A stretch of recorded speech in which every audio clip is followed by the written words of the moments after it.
You're at a restaurant. Maybe you're grabbing a burger with your family. Maybe you're just passing through town. Everything is normal. Then you hear it. Gunshots, people screaming, chaos. You see a shooter, still armed, still firing. You have a weapon. You have a choice. Do you run? Do you hide? Or do you act? This is exactly what happened in Twin Falls, Idaho on August 1st. A gunman opened fire at an In-N-Out Burger, killing 3 people and injuring 7 more. But the story that captured the nation's attention wasn't just about the shooter. It was about a 35-year-old Idaho man named Jordan Salinas, a content creator who made a split-second decision to engage the active shooter and stop the killing. Everyone agrees, including law enforcement, that Mr. Salinas and an off-duty officer who also engaged the shooter saved lives. Their actions forced the shooter to flee, and he ultimately took his own life. They were heroes. But here's the question that many people are asking. Was it legal? Could they use lethal force to stop a shooter who wasn't targeting them personally? The answer is yes. And that's what I want to talk about today. The legal concept of defense of others doesn't get nearly as much attention as traditional self-defense, but it's just as important. In this video, I'm breaking down what the law says about defending others, when you can legally intervene, and what you need to know before you ever find yourself in that situation. Before I break it down, hit that subscribe button and tap the bell. You do not want to be searching for this video after you've already made a split-second decision to act. Let's start with the basic legal framework. In almost every state, there are 4 scenarios where you can lawfully use lethal force. You can use it if you are in imminent threat of death or serious bodily injury. You can use it if someone else in your presence is in imminent threat of death or serious bodily injury. You can use it if a felony is being committed upon your person. And you can use it if a felony is being committed inside your home. Today we're focusing on the second one, defense of others. This is the legal principle that allows you to step in and use force, including lethal force, to protect someone else who is in immediate danger. But there are rules.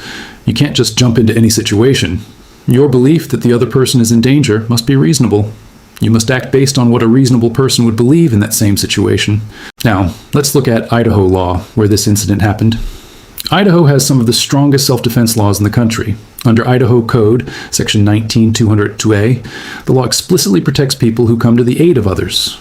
The statute says, no person in the state shall be placed in legal jeopardy of any kind whatsoever for protecting himself or his family by reasonable means necessary, or when coming to the aid of another whom he reasonably believes to be in imminent danger of, or the victim of aggravated assault, robbery, rape, murder, or other heinous crime. That's powerful language. It means the law is on your side when you act to protect someone else, as long as your actions are reasonable and necessary. And here's another important part of the law. The statute also says, the defense of self or another does not require a person to wait until he or she ascertains whether the danger is apparent or real. A person confronted with such danger has a clear right to act upon the appearances such as would influence the action of a reasonable person. In plain English, that means you don't have to wait until you're absolutely certain that the threat is real. If a reasonable person would believe that someone is in danger, you can act. You don't need to see the bullet hit someone. You don't need to wait until you see the knife go in. You can act based on what a reasonable person would perceive as an imminent threat. But there's a catch. You can't just act on a hunch. The law requires that your belief be reasonable. You have to be able to explain why you believe the person was in danger. A jury will look at the situation from your perspective at the moment you acted. They'll ask, would a reasonable person in that situation have believed that someone was in imminent danger? If the answer is yes, you're justified. In the Twin Falls shooting, the threat was obvious. A gunman was actively firing at people in a crowded restaurant. People were dying. People were injured.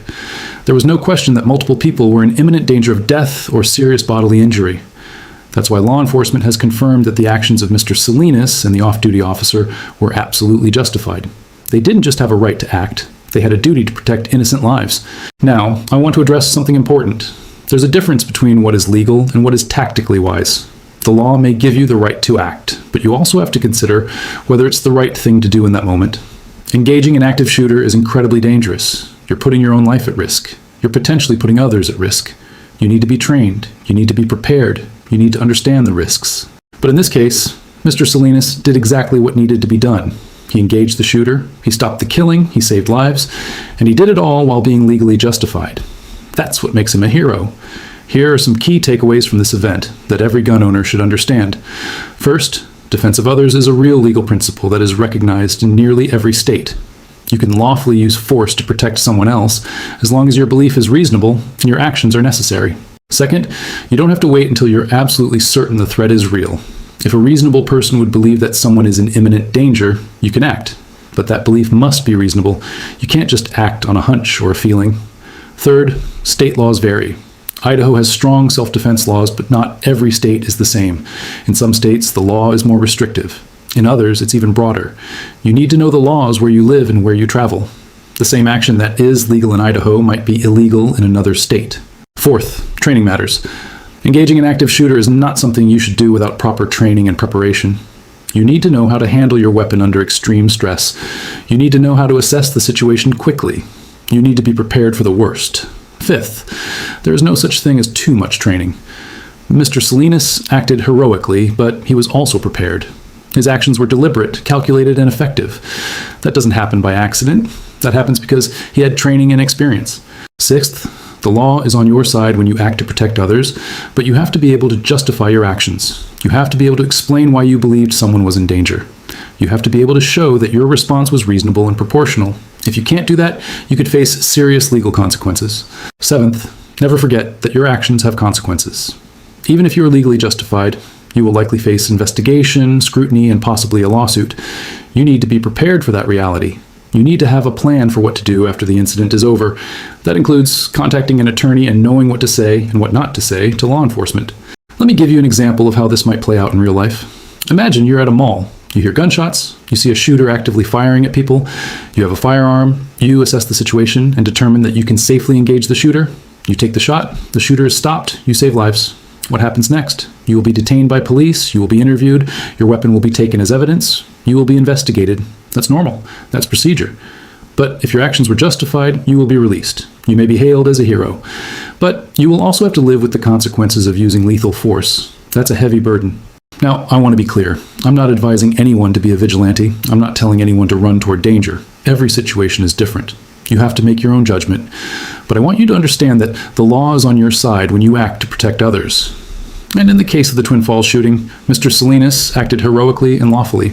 If this video helped you understand the legal principles of defending others, hit that like button right now. Subscribe and ring the bell so you never miss an update. And drop a comment below. Do you believe you would have acted the same way in that situation?